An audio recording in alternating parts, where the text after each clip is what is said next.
Sit awkwardly, Jaimie. We're live, Jaimie. Hi. I have this weird thing. I know it's what is that? It's hanging in the. It's the it's the thing on your tripod, so you look pretty. Well, it doesn't. It's not. It's like all the way up above my head. I don't think it's serving the purpose. Jaimie, do you think we should stop talking amongst ourselves and say hi, everyone?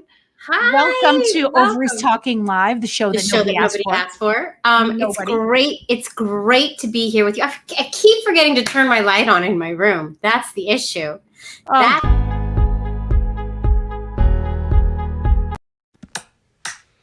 It's the show that nobody asked for, the only reason that we shower. If these ovaries could talk is live right now. I actually did not mean to cut you off that time. What was that weird countdown? Two things.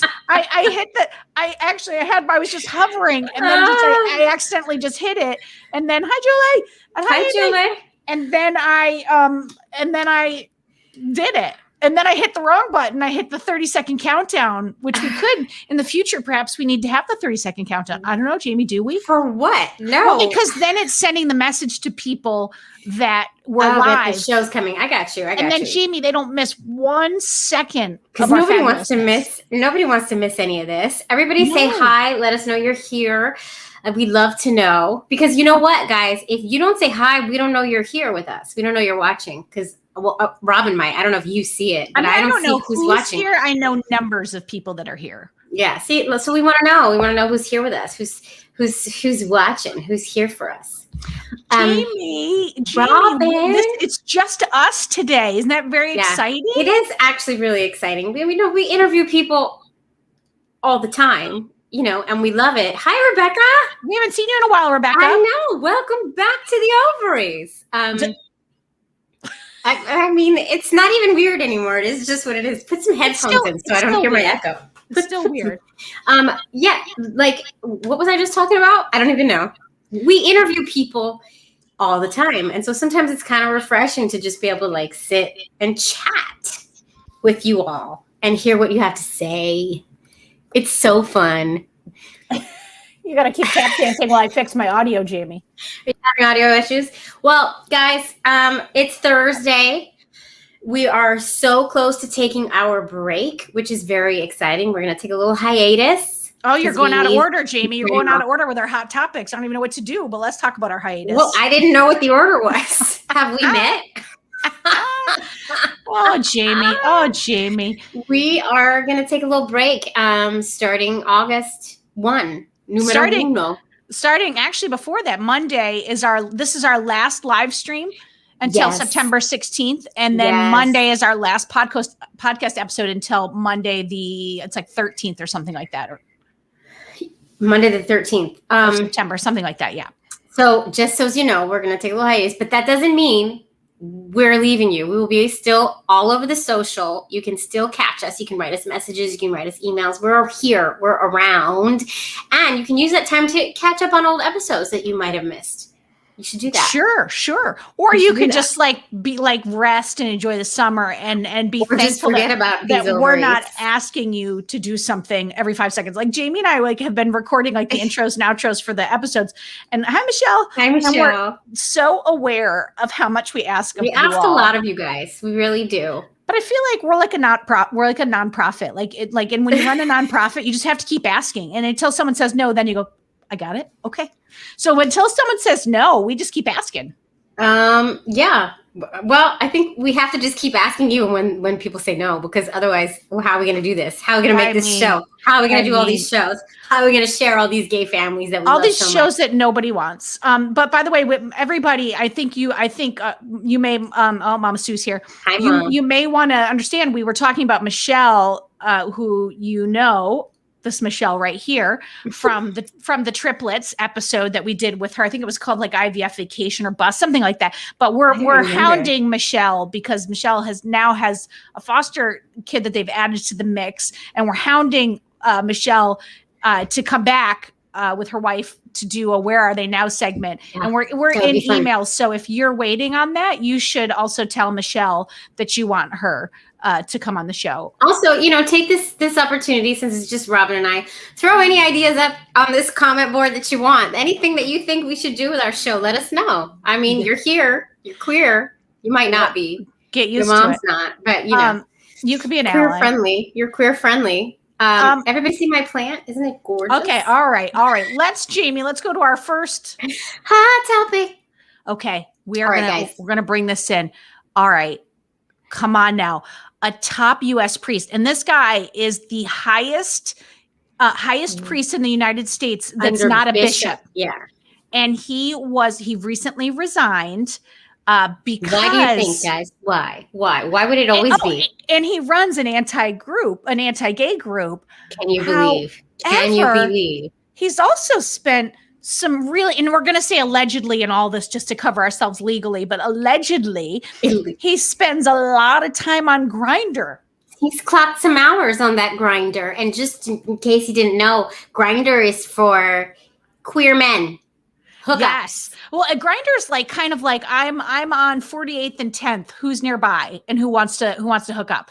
But so here's what's so interesting is allegedly our friend here. Wait, what's his name again? He's not our friend. He's not our friend. I'm using Mr. Burrell, Jeffrey Burrell. He's most definitely an enemy to our folks. Well, I'm using friend as a, yes, like I know. I'm kidding. I gotcha. Sarcasm. But so here's how he got busted. And this is what's so amazing is it seems like it's the church got a hold of the data from Grindr. Donna. That's right, Donnelly. I can't even read that number. So the church got a hold of the data from Grindr, and this idiot was using his phone in the places, like in the like, I don't know, is the rectory? What is the housing that's part of his church? He was using the phone there. And he was using it at his lake house, which, by the way, priests have lake houses. Also, why do you have? I didn't know he could have. What's that about? Yeah, also, well, he's got two houses. He's living well, and he was using it anytime he went on a business trip to like Vegas or wherever. He was like, say, he was there for some kind of like religious work. He was getting on the Grindr then, and so they were able to piece together that he's the only one who could be allegedly using this phone to pick up people on Grindr. Hookups. But meanwhile, hooking up with men, probably and possibly boys. Who knows? Young men. Who knows? Well, now you're allegedly getting carried away. We don't know if they're young. Very carried away. But the thing that's crazy. Yes, Amy. I was going to say that too. Yeah. Sorry. Go ahead. The thing that's crazy to me is that he, Brooke. I'm sorry. Okay, go ahead. Sorry, that's my college friend. It's my girl. The thing that's crazy to me is like I almost feel sorry for him. Stay with me. I almost feel sorry for him in the sense that like he is so clearly filled with shame about his gayness, and to live that lie and to live that way and be so high up. However, what stops me from feeling sorry for him is that he was actively, going against anything to support LGBTQ people. And it's actively. It's like I could get with your shame. I could be there to try to like support you and be like, all right, listen, it stinks that the Catholic Church is doing this, but then you were so filled with shame that you went out and you hated on us. Not just hate you, like didn't he like raise money to he helped to raise a bunch of money to stop gay marriage, to not support our gay families. Worse than that, Jaimie, his organization worked against the development of an LGBTQ suicide hotline. Yes, I saw that. That's what I was. He tried to stop same-sex couples from adopting children. Criticized Biden for supporting LGBTQ rights, supported anti-trans legislation. But the biggest one to me is development of an LGBTQ suicide prevention hotline. That's some really messed up stuff, especially because he might be feeling a little depressed right about now. He might need that hotline right about now. Just saying. I mean, but it does tell you shame is real. Did you question if Shane was? I didn't. But can you imagine being so wrapped internally that you know, and what his like he must just be like, I'm lying all the time. I'm going to be found out. And now he gets found out. And this brings me right back to what we were talking about yesterday, Robin. What the meme I saw that says, if you can be anything, be inclusive. I'm gonna put that all over my walls. I'm gonna teach my children that. I think that saying is so great. If you can be anything in the world, be inclusive. Because if you're doing something that harms others or puts others down, you're wrong. That's it. Yes. You're wrong. Well, I mean, except calling this guy an idiot because he's a jerk. We can Allegedly, he's a jerk. But you know what I think is so crazy is like, it's not like he can still love the Lord and work for like a Unitarian church. And then he could have like a gay husband and he could be on Grindr all day. He could be like, boop, boop. Yes, no, meet me I at don't the want him to bathhouse. I just like, I don't know. I'm merely saying Grindr's a place he has for him. options. He has so many options. You're right. If you can be anything in the world, be inclusive, you guy. Brooke, you're right. Hell has a special place for him. It's just so sad. It is sad. So it is sad. But Jaimie, Mm-hmm. on a positive note. Hot topic. We have another hot topic. Why don't you set this one up while I get it in here? So the Biden administration has basically forced insurance companies to pay for PrEP, which PrEP, as you all probably know, but if you don't, it's what exactly is it? It's HIV preventative medication. So you take it if you think you've been exposed to HIV, and it helps to not get it. And nobody wants HIV. Nobody wants that. Yeah. So, but it's just to clarify, it's only what Biden has put into place is that it's for insurance companies that are a part of Obamacare. They will have to provide it, you know, to folks, or they'll be out of compliance. Which, you know, that's still a wonderful. You know, what's upsetting about this is that our government has to step in and force these companies to pay for this. Like, this is a life-saving treatment. This is a life-saving. Now, I know that people don't die like they used to of AIDS, but people are still dying of AIDS. This is a life-saving treatment. One of the reasons they don't is because of PrEP. Right. Like the people, it's helping people not contract HIV. Yes. And then in addition, the cocktail of meds that we have now, but it's like, it's remember just. Remember how scary it was? I do. HIV? Oh, it was a death sentence. So scary. So scary. Much like COVID was scary. But it's just, I mean, to me, this is along the lines of the government, you know, like saying that birth control should be provided free. I mean, it's always like the women who get the shaft, in my opinion. You know, yes, it's like always. Like, why is that not covered always on every insurance plan? Everything should be covered for. I can't even. I am still trying to figure out what's wrong with my uterus. Nobody will help me. My uterus pain is still with me. Doctors just like ignore me about it. I swear to God. I'm going to go out on a limb here, Jaimie, but I feel like that's a different topic. I'm just talking about women, how in the medical industry, we're not listened to. I keep telling doctors I have extreme pain. Nobody cares. Oh, okay. Well, let's put a IUD in you. That'll solve it. It didn't solve it. But anyway, that's my point. You know? Yeah. No, I mean, we get the shaft of ladies. We have an episode coming out on Monday. It's our season 7 finale, and it's with this woman Bree, who's just fabulous. But one of the things that she talks about, she's a woman of color, she's a Black woman, and she talks about being absolutely ignored. Like she said, she knew she had PCO. Is it PCOS, right? I think it's PCOS. Yes. Yes. She knew she had she just Googled, but you know, she lost several babies, miscarried. And she was just like, and she went to a doctor and she was dismissed, you know, like told, you know, ignored. And finally she found a doctor who said, well, let's do an ultrasound. And immediately there's a diagnosis of PCOS. Yeah. And then it's like, there's somewhere for her to go.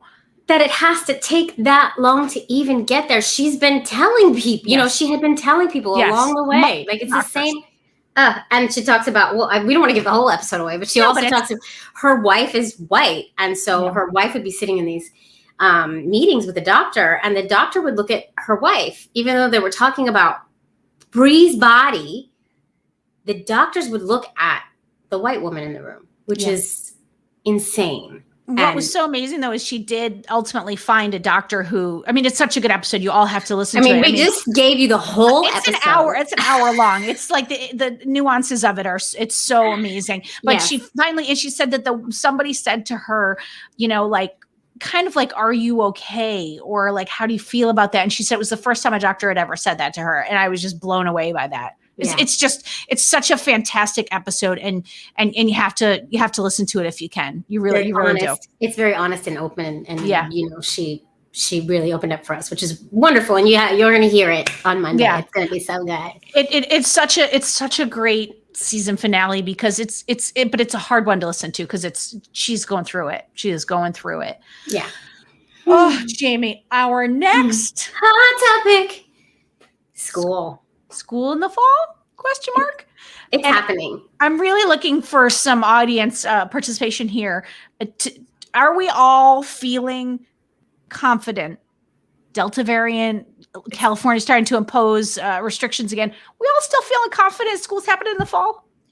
I think elementary school is happening in the fall. I think what makes you make that delineation? Because the elementary school age kids are not really carrying it. Like, I mean, they carry it, but I don't know. I think it's fine. I think my kids need to go to school.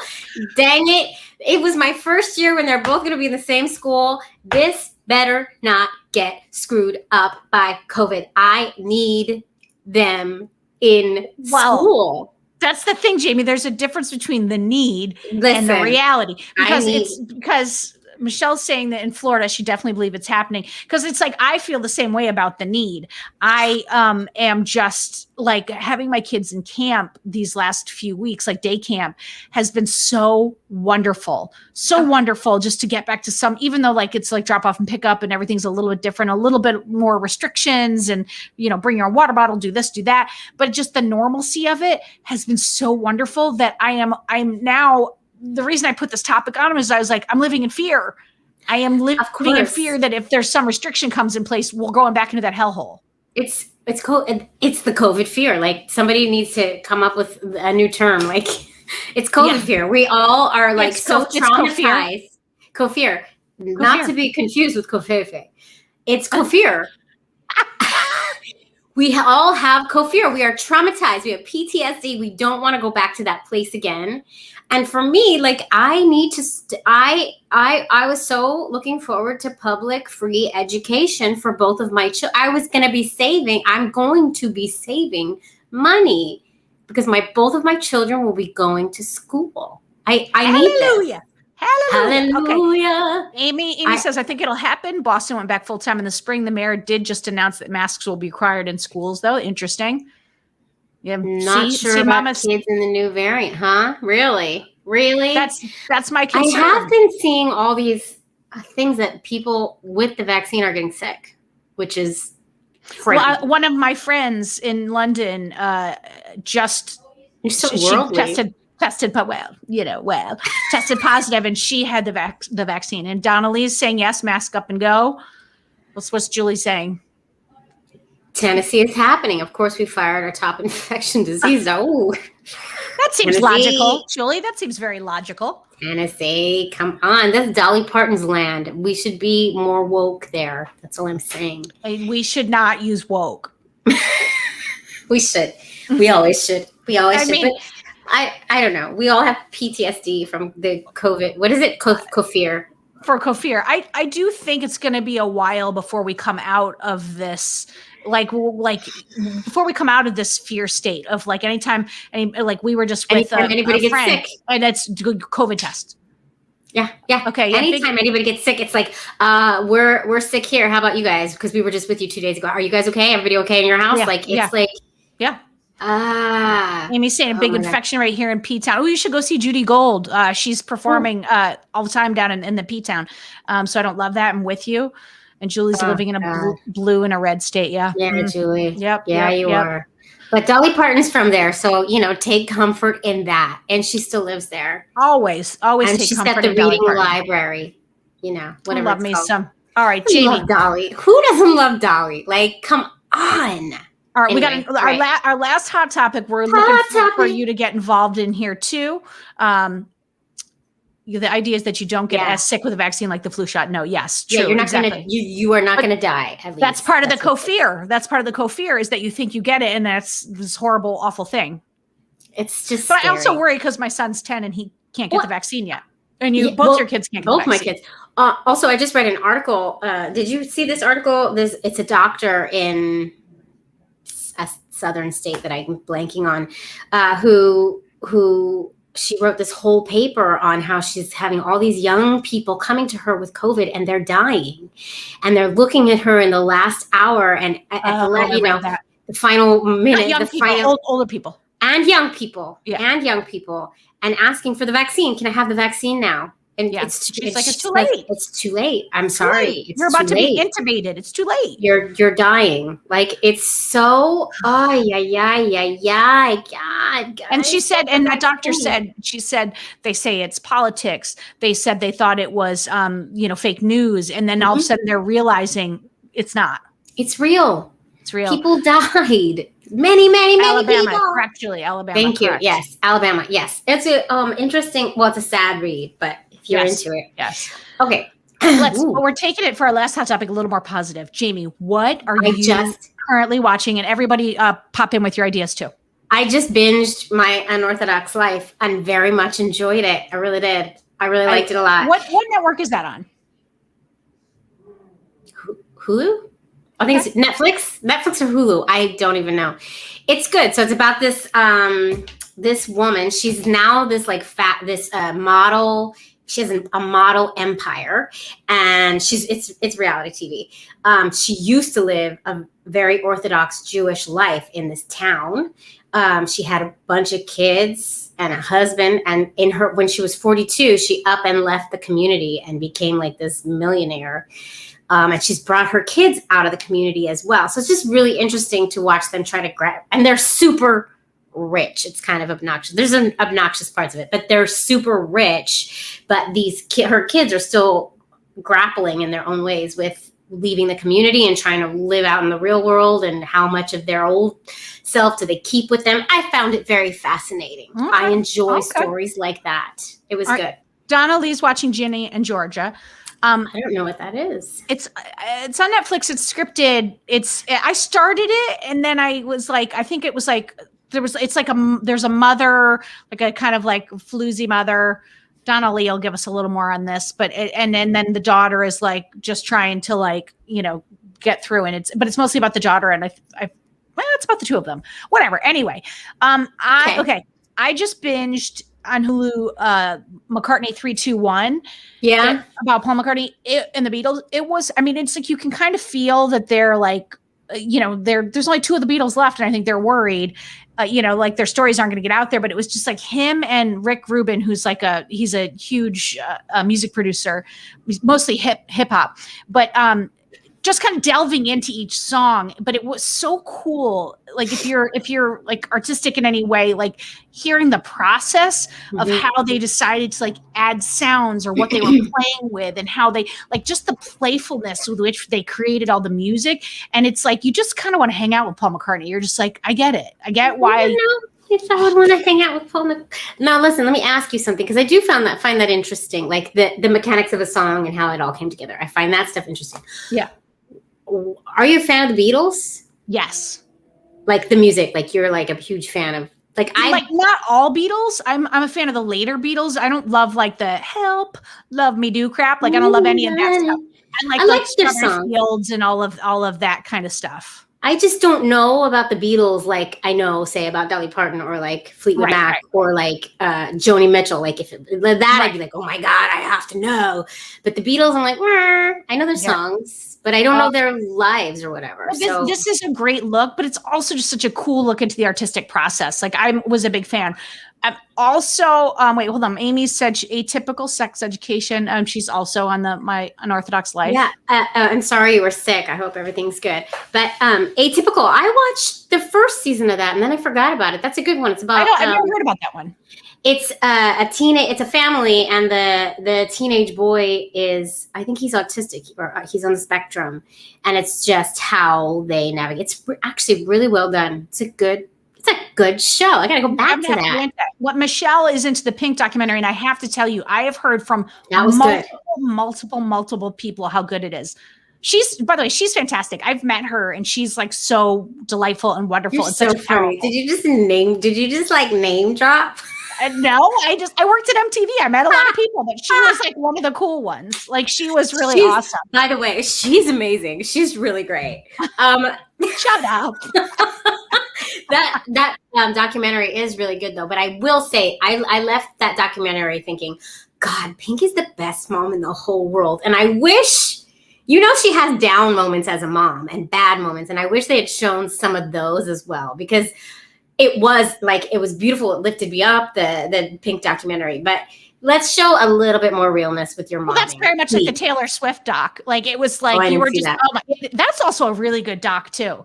I mean, you were kind of like, oh, she's like, people come after her. Yeah, they do. Yeah. Yeah. I always wonder if it's because she's a blonde, young, pretty girl. Like I feel like you get points knocked down just for that. Like once people love like when you're on your way, and then once you make it, they just want to tear you down. Like it's like But I feel like because she's so pretty and she's blonde, people are like, she's not really smart. She can't be smart. She's not doing it all. Yeah, like it's a thing. It's a thing that happens. I love what'd she say? I love when her daughter said she just wished she could go to summer camp and then she made it happen. Yeah, I know, like a perfect mom. She was like such a she would sit and have heart to hearts with her kids. And I don't know. They went to bed though at like 4 a.m. That was crazy. Yeah, no bueno, because she's a rock star because she gets home from the show and then they stay up with the kids. No. That's crazy talk. Because it's like their family. Her husband's like a motocross bike rider. It's like they're living in a different time zone than us. You're super cool. I was ready to cut my hair like Pink though. I was like ready to do it. Okay. I used to have hair like that. All right, go for it. Again. I can't pull it off anymore. Wait, I'm also watching Call My Agent, which is a French show on Netflix. You get a little subtitle action, but it is so good. I'm in I just finished season 3. There's four seasons. And it's this lovable cast of characters who run a talent agency.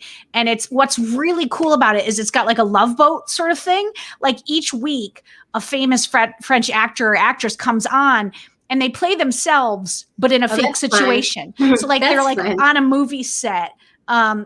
Your mother is the most supportive mother ever. They'll be on a fake movie set and there'll be a problem that arises and then the agents have to come in and fix it. And then the agency is always almost going to go out of business. Fun. It's such a good show. I'm going to be so sad when it's over. Oh, okay. Maybe I'll watch that. I feel like I'm stalling because I don't want to end this because that means you know what? That means when this show is over. No. Oh, wait, I have one more show, though. I have one more show. Oh, okay. Sorry. Okay, good. I didn't want it to end. Okay, it's not going to end because I got one more show. All right. And tell me if anybody's watching this. The Great Pottery Throwdown. I love it so much. It's so good. I tried. You didn't love it? You didn't love it? It's like the Great British Baking Show. We watched the whole season. I guess it was season 2. We watched the whole thing. And then I didn't care about any of them in the end. There was the one girl who was going to go blind. That was sad. Like she knew that her eyesight was degenerating. Wait, that was not pottery. That was blow. That was the glass blowing one. Yeah, I wasn't into that. This is we should look at Amy knew where we were going. It's tonight, Amy. We'll come out of it, but before we go into this, you have to that was the glass blowing one. But the Great Pottery Throwdown is it's the same production company that makes the Great British Baking Show. Which is always lovely to watch. This is exactly like that, only but it's that's about what you pottery. said about the glass blowing thing, and I didn't find that. No, it's not similar. as likable. The glass blowing is like the US version where they try to make drama with the people. Yeah, like this is had just no like drama. Yeah, and this is like the people help each other and something is always blowing up in the kiln. It's amazing. I love it.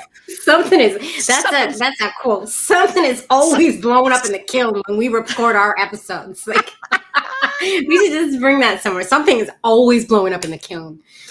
Oh my God. All right. So this is why I'm afraid to end this, because that means Robin and her family are going to get in the car and drive over to my apartment, and we are going to leave my children with Robin's children for at least an hour.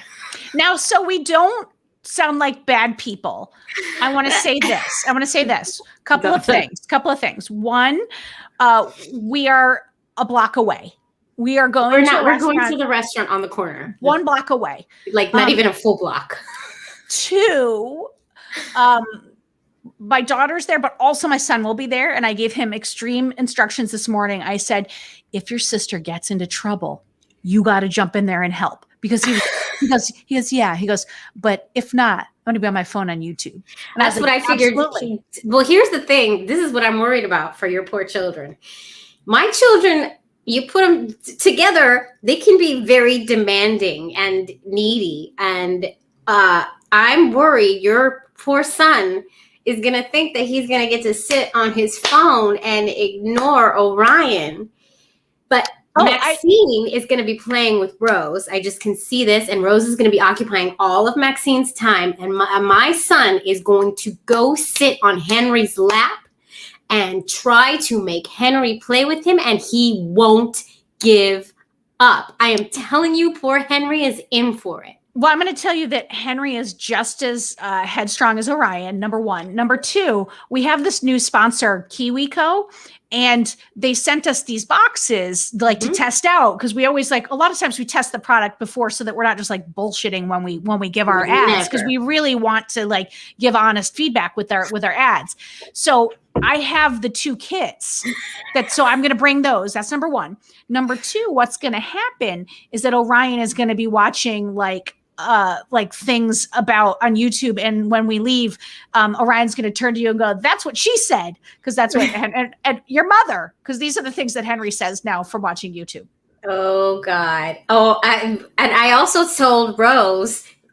I know, no roof, Donna. There will be no roof. There will be no roof. No roof. That's fine. Although if they could run around, but I told Rose. No. I said, "Listen, Rose, no screens. You're not watching a screen while Maxine and Henry are with you. You're not." Why did you say that? What are you doing? Because if we give her a screen, she's just gonna sit and watch the screen. Jaimie, and Maxine needs. You told me Maxine needs to get the feel for babysitting because she wants to start babysitting. She can't put the kids on screens. Teenage babysitters put the kids on screens. I don't know. Orion will have the TV. He can watch the TV. He cannot look at his iPad because he's a nightmare if he gets. He's going to be looking on Henry's phone. Well, we'll see. He's going to be he's going to be bringing car after dinosaur after car into Henry's lap. And he's going to be talking incessantly to poor Henry, who is trying to concentrate on his games. I don't know. He's just going to be YouTubing. He's going to be screaming for milk every 5 minutes. It's going to go great. Jaimie, it's going to go great. Listen, we're going to do some stories throughout the night of us having drinks. I don't think you have a nanny cam, do you? No. We're going to be doing some stories throughout the night of how it's going. And maybe I'll have Maxine send some videos to me so we can post those too, so people can see how the night's going. I am nervous. I'm scared for your kids. You know what? My kids are going to be on their best behavior. They will. It's going to be great. It's going to be great. I'm just two under 7 is a lot. Well, 2 under 8. It's a lot. It's a lot. All right, everybody. Oh my God. I do have to get in the car to go over to Jaimie's house. So, this could be epic viral video potential. And Donna Lee is on my page. They are going to be on screens. They are not going to be on the roof.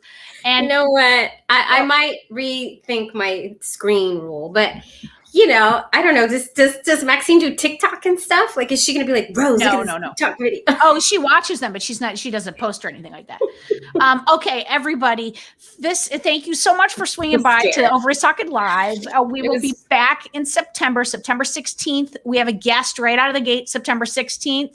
So have a good dinner. Yes, Mom. Thanks, Mom. Thanks, Mom. It's going to be great. We will see you in 6 weeks, approximately. Oh, my God. Enjoy the summer. We will miss you. Keep in touch with us via social media. Check out our stories tonight if we can get it together enough and actually post stuff. We're going to. We are going to post some stuff. It's going to happen, and we need you guys to rate and review us while we're gone. Yes, do that, please. And then also buy a copy of our book for your friends who don't have it yet, and the audiobook. Send it to your parents. Send it to your parents. Read it to your kids at bedtime. Oh my God, we can't even just say goodbye, Jaimie. All right. I know, because I'm so afraid for what's to come. I'm not afraid. I'm being silly, but it's gonna be great. It's gonna be great. Oh my God. All right, you guys, and also Helen's gonna be on vacation for 6 weeks, and maybe she's gonna do a little rehab. No, you know what the good thing is? Helen's not watching the kids. No, that I would not allow. Look at Rebecca's cigarettes everywhere. Rebecca's telling us to go again. All right, eggs. Okay, ovaries. Helen's not real. Just Helen's going to rehab. Out.